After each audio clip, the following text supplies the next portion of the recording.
Dans la réalité, c'est Jésus qui devrait conduire la vie de toute personne qui lui a donné sa vie.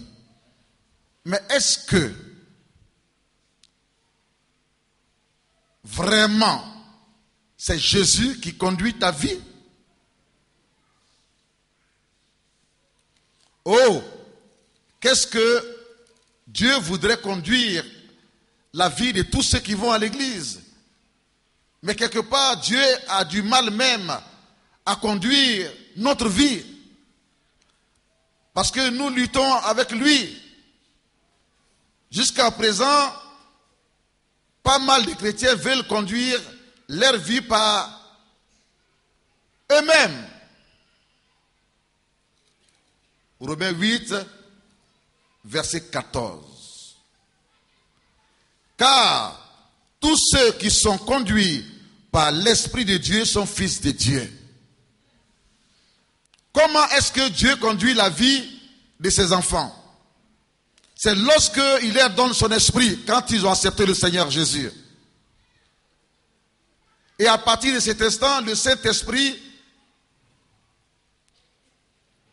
leur inspire les choses de Dieu et leur rappelle ce qui a été prêché et ce qui est écrit dans la Bible. Si bien que, quand ils sont devant la tentation, devant le péché, dans des difficultés, il y a une petite voix douce, belle, calme, qui tranquillement les inspire. Et s'ils font ce choix en ayant écouté cette voix, on dit que celui-là, sa vie est conduite par le Saint-Esprit. Parce que celui dont la vie n'est pas conduite par le Saint-Esprit, il n'est pas fils de Dieu. Il va à l'église, mais il n'est pas fils de Dieu. Écoutez très bien. Romains 8, verset 14. Car tous ceux qui sont conduits par l'Esprit de Dieu sont fils de Dieu. Si ce n'est pas donc le Saint-Esprit qui te conduit, c'est l'esprit du diable. Ou bien c'est toi-même qui conduis ta vie. Le Saint-Esprit conduit-il réellement ta vie? À cela, je voudrais ce matin vous donner quelques conseils, ainsi que à moi-même.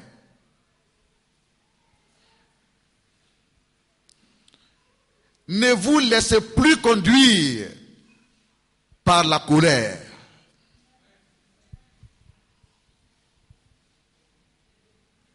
La Bible dit en Matthieu 18 que si ton frère il a péché contre toi,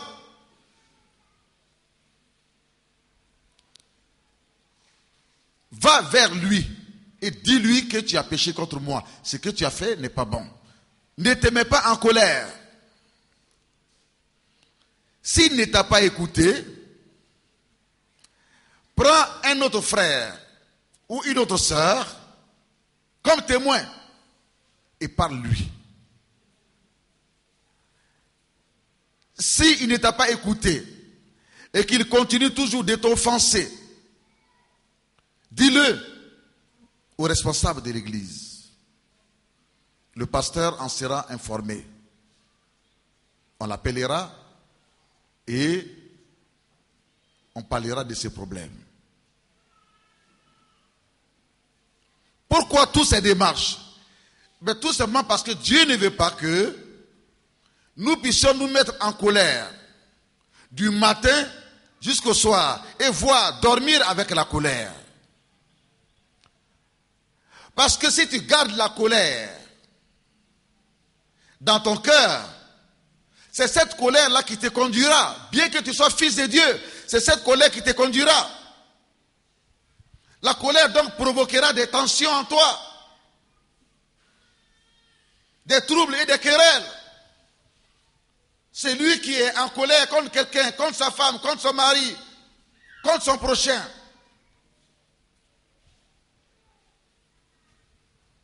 N'est pas en paix lui-même. Il suffit qu'il attende le nom de la personne. Ce n'est pas lui qui a prononcé le nom, mais à côté de lui, quelqu'un a dit le nom de la personne. Et lui-même, son cœur se gâte. Il fait des crises. Ses nerfs bougent, ses nerfs sont tendus. Ça ouvre déjà des portes à des maladies. C'est la colère qui conduit à la violence. Quelqu'un ne se bagarre pas comme cela sans avoir d'abord été en colère. C'est à cause de cela que la Bible dit, cherchez à avoir un cœur doux. Celui qui a un cœur doux, on va l'injurier, on va le provoquer n'importe quand et n'importe comment, plusieurs fois par jour, mais il réagira avec douceur, avec amour. On appelle celui-là, il est conduit, sa vie est conduite par le Saint-Esprit. Qui est-ce qui conduit ta vie?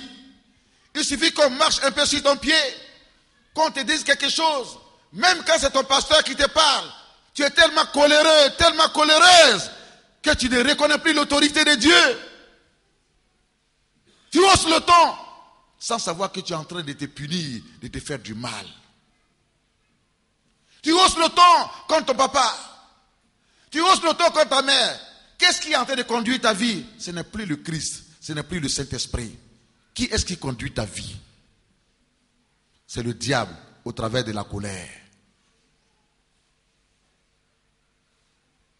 Si on ne te le dit pas, comment est-ce que tu peux rechercher le pardon de Dieu et prier, jeûner pour que ça quitte, ou bien qu'on peut faire ta délivrance? Or, il se trouve que quand on te dit que tu es trop coléreux, coléreuse, c'est là encore que tu te mets de plus en colère. C'est-à-dire que tu es intouchable, on ne doit pas te dire quelque chose. La colère est en train de te détruire. Le Saint-Esprit ne peut pas conduire un homme qui est coléreux, une femme qui est coléreuse. Non.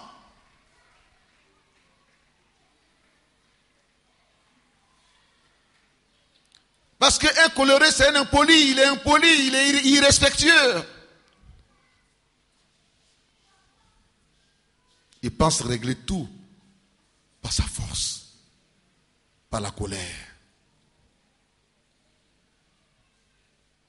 La colère est un monstre qui te conduit à prendre des décisions inattendues, des décisions brusques. L'homme coléreux ne réfléchit pas et puis il parle. Il ne réfléchit pas et puis il prend des décisions.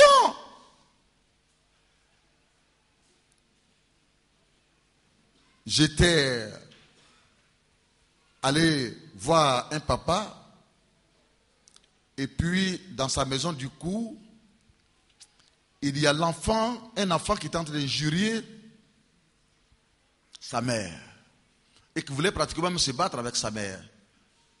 Et puis sa mère a commencé à prononcer des paroles de malédiction du coup sur lui. Et j'ai dit à la femme, si votre enfant agit comme cela, c'est parce que il y a un esprit de colère sur lui. Il est en colère. S'il n'était pas en colère, il n'allait pas t'insulter. La colère conduit la vie de ton enfant vers le mal. Mais quand ça va partir tu verras que il sera bien. Toi aussi, en le maudissant, en détruisant son futur, son avenir, tu te laisses conduire par la colère. Madame, que la colère ne conduise pas votre vie. Vous avez beaucoup d'enfants. Sinon, vous allez détruire l'avenir de vos enfants. Et je lui ai donné quelques exemples. Elle m'a remercié. Je lui ai dit, madame, retirez vos paroles. Parce que ce que vous avez dit sur l'enfant, vous voulez que tant les malheurs lui arrivent. Vous-même, vous, qui avez mis votre enfant au monde, qui avez souffert, vous ne voulez pas cela, vous ne souhaitez pas cela. Parce que quand ça va arriver, c'est vous qui allez pleurer. Mais si vous l'avez dit, c'est à cause de la colère. Madame, ne laissez jamais la colère vous conduire dans vos relations avec vos enfants. Sinon, vous allez détruire leur destinée, leur avenir.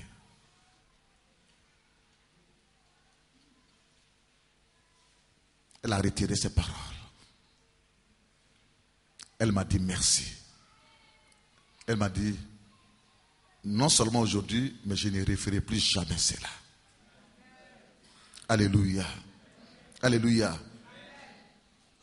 La colère est un monstre. Est un monstre.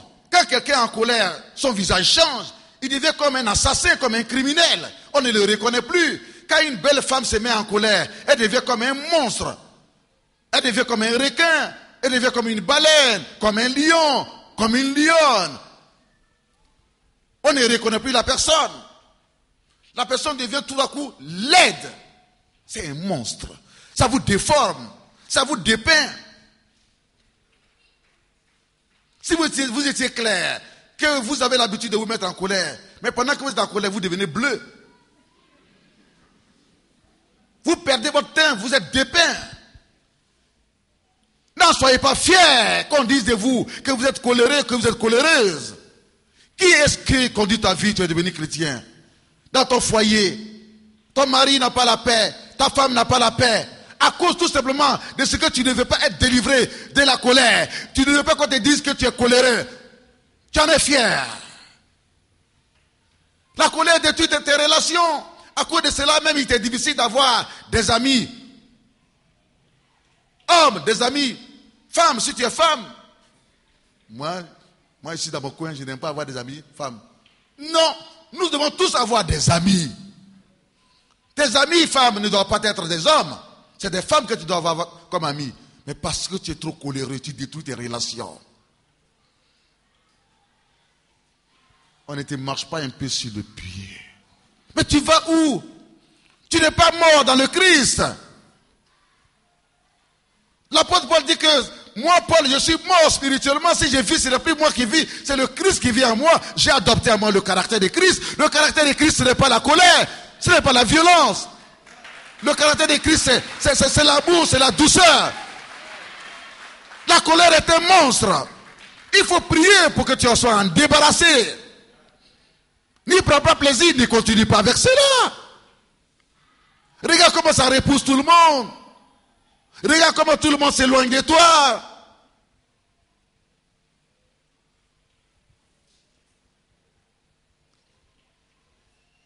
Si c'est la colère qui conduit ta vie, quand sera-t-il?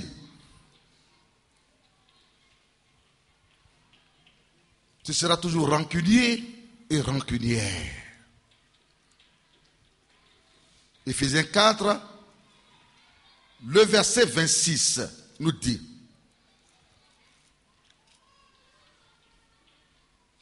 si vous vous mettez en colère, ne péchez point, que le soleil ne se couche pas sur votre colère.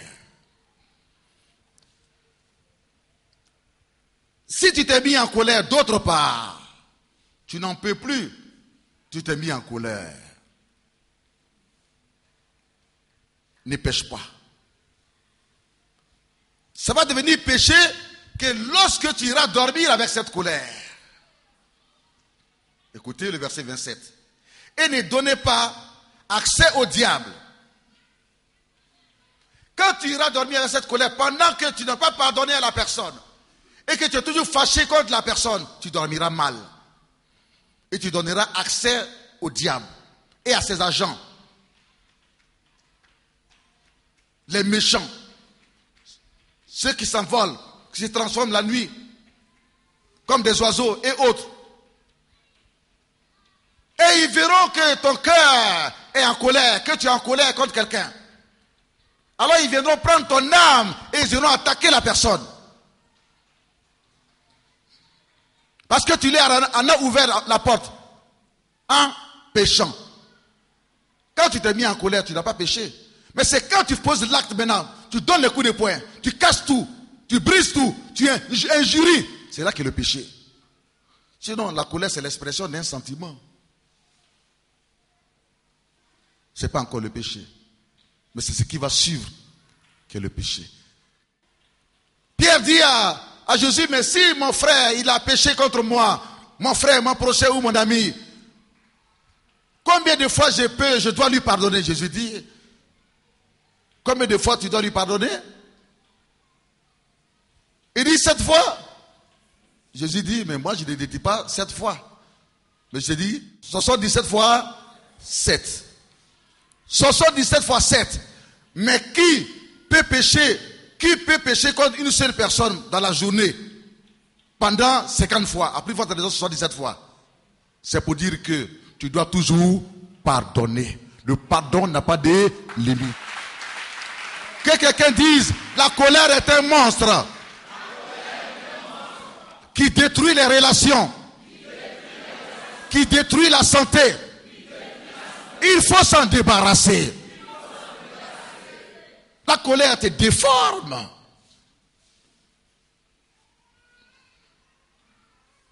Même si on a péché contre toi 100 fois par jour, les 100 fois tu dois pardonner. Jésus, c'est pourquoi est-ce qu'il dit cela? Parce que si tu ne pardonnes pas et que tu vas dormir avec cette colère, la nuit, le diable et ses agents, ils s'envoleront et ils viendront de ta maison et ils prendront ton âme pour aller attaquer la personne. Et les gens qu'eux-mêmes ils avaient déjà programmé pour attaquer, ils prendront ton âme, ils vont te transformer en cheval, monter sur toi et puis aller attaquer les personnes qu'ils avaient programmé à détruire. Indirectement, tu y as participé sans le savoir. Mais la colère, ça ouvre la porte à la sorcellerie. Ce n'est pas bon. La colère conduit à la violence. Des gens sont en prison à cause de leur colère. Parce que du coup, ils ont piqué une colère et puis ils ont posé un acte et puis ils ont tué quelqu'un.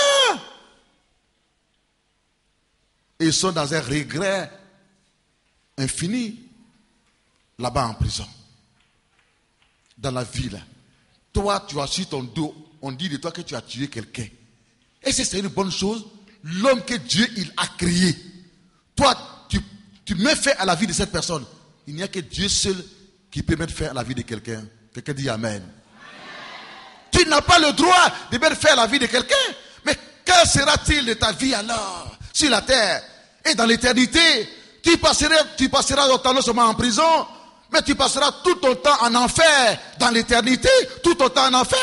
L'éternité, quand on parle de l'éternité, il y a 2 endroits, il y a le paradis et puis il y a l'enfer. Nous sommes des passagers sur cette terre. La Bible dit que nous sommes des voyageurs sur cette terre. As-tu ton passeport pour aller au ciel? Est-ce que tu as ton passeport? Qui est-ce qui conduit ta vie? La colère? Ça veut dire que c'est le diable qui conduit ta vie. Mais au travers de la colère. Mais si c'est la douceur qui conduit ta vie, c'est-à-dire le contraire de la colère, je dirais que c'est Jésus qui conduit ta vie. Jésus conduit ta vie au travers de la douceur. Est-ce qu'on peut acclamer le Saint-Esprit?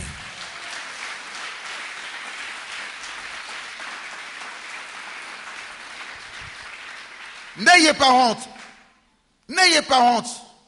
Reconnais quand on te dit que tu es coléré. Reconnais cela. Ne dis pas que moi-même je sais que je suis coléré. Non. Jésus a changé de coléré. Pierre était coléré. Et bien Jésus a fait de lui un homme doux quand il a reconnu sa colère. Jean, il était coléré. Son frère Jacques, ils étaient colérés en tant que disciples de Jésus. Mais quand ils ont reconnu les colères, au point où Jésus leur a donné le nom de Boanerges, qui veut dire fils du tonnerre. Fils du tonnerre. C'était la violence. Mais Jésus a changé leur colère et leur violence en douceur.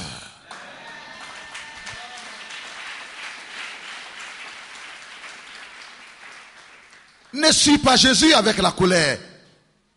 Ne va pas prier avec la colère. Tu as prié ce matin, mais est-ce que tu as pardonné à ta femme? Est-ce que tu as pardonné à ton mari? Est-ce que tu as pardonné à ton prochain? Quelqu'un t'a fait du mal. Tu as prié ce matin. Et tu vas prier encore. Mais est-ce que tu as réglé ce problème? Il faudra pardonner. 77 fois 7. Qui veut dire combien de fois? 149 fois, je pense. C'est-à-dire que de façon infinie. Par jour, hein? Par jour. Si lui là t'a fait pardon, si par jour il y a 100 personnes qui t'ont fait du mal, les 100 là, tu dois les pardonner. C'est ça, développer le caractère de Jésus et avoir le caractère de Jésus en toi. C'est pour cela qu'on ne t'appelle plus Bernard, c'est pour ça qu'on ne t'appelle plus Élisabeth, mais on t'appelle maintenant chrétien. Chrétienne, ça veut dire que Christ est en toi et on doit voir les fruits de Christ.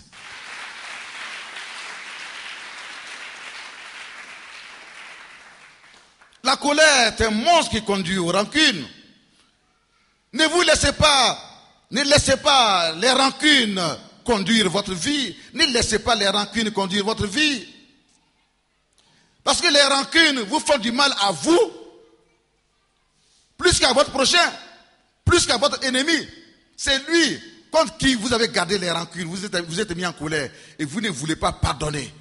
Et vous voulez vous venger, vous avez gardé les rancunes. Et vous méditez que le mal. Mais lui, il est tranquille. Et c'est vous qui souffrez. Quand vous attendez son nom, ça provoque des maladies en vous. Quand vous le voyez, ça provoque des maladies en vous. Vous ne lui parlez plus parce que vous avez gardé les rancunes. Vous ne lui adressez plus les paroles. La rancune donne des crises.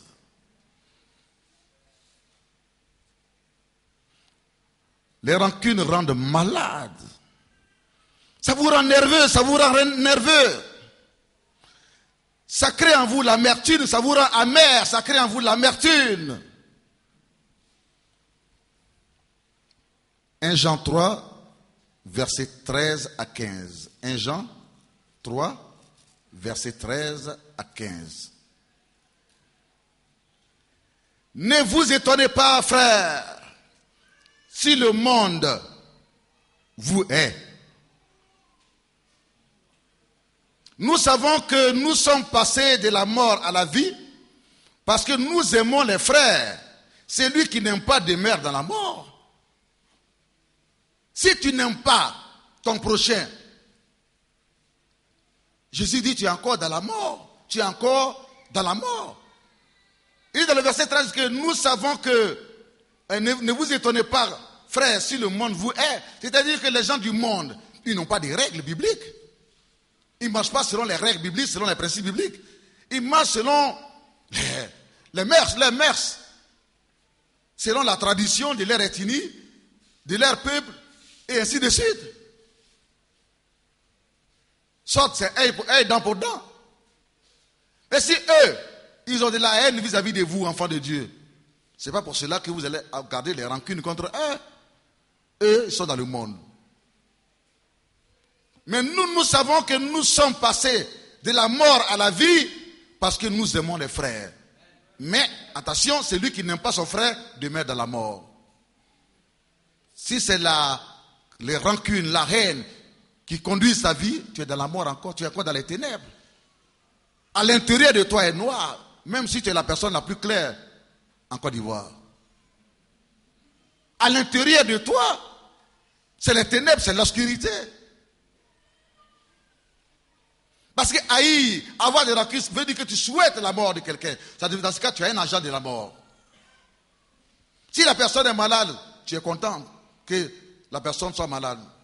Mais quand elle est guérie, la haine vient. Pourquoi elle est guérie? Mais c'est quelle vie ça? Qui est-ce qui conduit ta vie? La haine, les rancunes. Les rancunes n'ont plus conduit ta vie. On ne doit plus trouver dans ton cœur des rancunes, s'il te plaît. Quelqu'un dise Amen.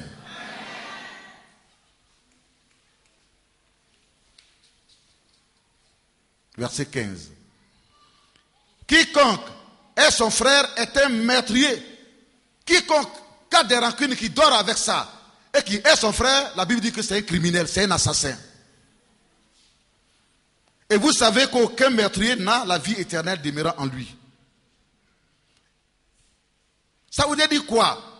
Tu n'as pas pris une machette, une hache, un fusil pour aller tuer quelqu'un, c'est vrai. Mais le fait d'avoir, d'être en colère, tu n'as pas pardonné. Tu ne pardonnes jamais. Et tu ne demandes pas pardon quand toi-même tu es en erreur. Ton cœur est rempli que de mauvaises pensées, de mauvaises choses. Des rancunes, la haine contre quelqu'un. Quand tu vas dormir là, voici comment est-ce que tu deviens un meurtrier, un assassin. Le diable et ses agents, ils s'envolent la nuit et ils viennent prendre ton âme. Et ils donnent des fusils et des machettes à ton âme. Et tu t'en vas attaquer les gens qu'eux-mêmes vous avez prévu d'éliminer. Et il se trouve que tu te bats sur la nuit, tu fais des rêves bizarres, des cauchemars, tu te bats la nuit, et puis tu te réveilles à crier, waouh, waouh, waouh, waouh, waouh. Parce que ta colère et tes rancunes ont ouvert une porte au diable et à ses agents de venir prendre ton âme, ton esprit, et te font sortir de ton corps.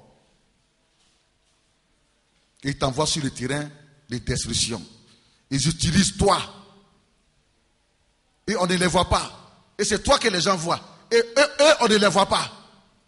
Ils se masquent. Ils font du mal. On ne les voit pas, mais c'est toi qu'on voit. Dans les rêves, c'est toi que la personne qui sont allés faire du mal voit. C'est pour cela qu'on vous dit, recherchez la douceur. Soyez respectueux, soyez obéissants. Ne soyez pas rebelles. Ne soyez pas coléreux. Regardez avec cette colère, comment est votre vie? Et regardez la vie de votre ami qui est rempli de douceur. Lui, il réussit parce que Christ, parce que la douceur conduit sa vie. La douceur, c'est la nature de Christ. La douceur, c'est la nature de Dieu. Le pardon conduit sa vie. Le pardon, c'est la nature de Dieu. Le pardon, c'est la nature de Dieu. Il ne faut pas laisser l'arrogance conduire ta vie. Tu n'es pas un chien, excusez-moi. Qu'est-ce que c'est que ça? Tu fais pitié. Tu fais très pitié. On dit Amen. Ça ne peut pas t'arranger, ça n'arrange pas ton environnement, ça n'arrange pas tes relations, ça n'arrange pas ton avenir, ça n'arrange pas. Ça garde ceux mêmes qui pouvaient t'aider, qui devaient t'aider, ils ne peuvent plus. Parce que tu t'es laissé conduire par la colère pendant 1 minute et tu as sorti des paroles terribles. Ou bien ce que tu devrais dire avec amour et douceur, tu as dit cela avec arrogance. Et ça a frustré, ça a blessé. En plus, une personne qui est âgée que toi, ou bien qui a plus d'autorité que toi, ou bien qui peut t'aider. Tu ne peux pas faire ta vie et atteindre les objectifs que Dieu a fixés pour toi en te laissant conduire par cet affreux sentiment. Examinons-nous. Examinons-nous. Alléluia. Ils prennent ton âme, c'est méchant, pour aller sur les terrains de combat où ils ont planifié de détruire des vies. Et le matin, quand tu te réveilles, tu as des douleurs partout. N'as-tu pas réalisé, n'as-tu pas remarqué cela? Homme coléreux, femme coléreux. Tu as toujours des douleurs terribles quand tu te réveilles. Tu as toujours des douleurs terribles. Parce que la nuit, ils ont fait de toi un assassin. Un criminel. Nous savons que nous sommes passés de la mort à la vie parce que nous aimons les frères. Celui qui n'aime pas de mettre de la mort. Quiconque est son frère est un meurtrier. Quiconque est son frère est un meurtrier. Et vous savez qu'aucun meurtrier n'a en lui la vie éternelle demeurant en lui. Rien. Tu n'as pas la vie de Jésus en toi. Tu n'as pas la vie éternelle. Rien en toi. Le pardon. La vie éternelle, c'est quoi? C'est le pardon de Dieu qui remplit ton cœur. C'est l'amour qui remplit ton cœur. Et que tu développes cela. Mais si c'est la colère, les rancunes et la haine, c'est que c'est la mort qui est en toi. Lisez bien ce que nous sommes en train de lire. C'est la mort qui est en toi. Et quelle mort? Mort éternelle. Oh, Dieu a tant aimé le monde qu'il a donné son Fils unique afin que quiconque croit en lui ne périsse point, mais qu'il ait la vie éternelle. Donc la vie éternelle doit conduire ta vie à savoir quoi? Le pardon, l'amour, l'humilité, la douceur, la tolérance. Et si. Dans ces cas, on voit la vie éternelle en toi.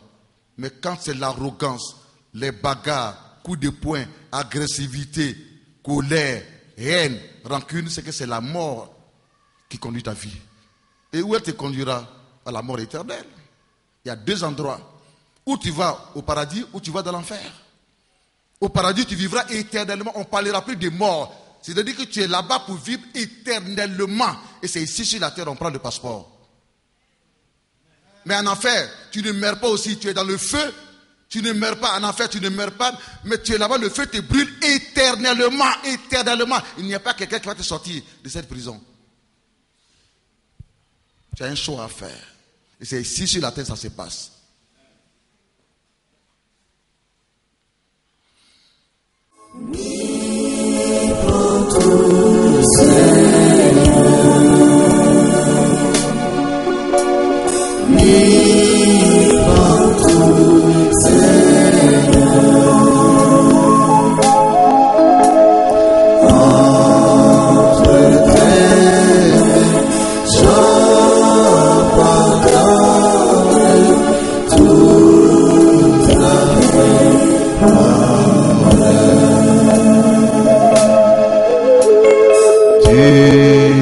Connais mieux que moi-même tous les besoins de mon cœur. Et pour mon bonheur suprême,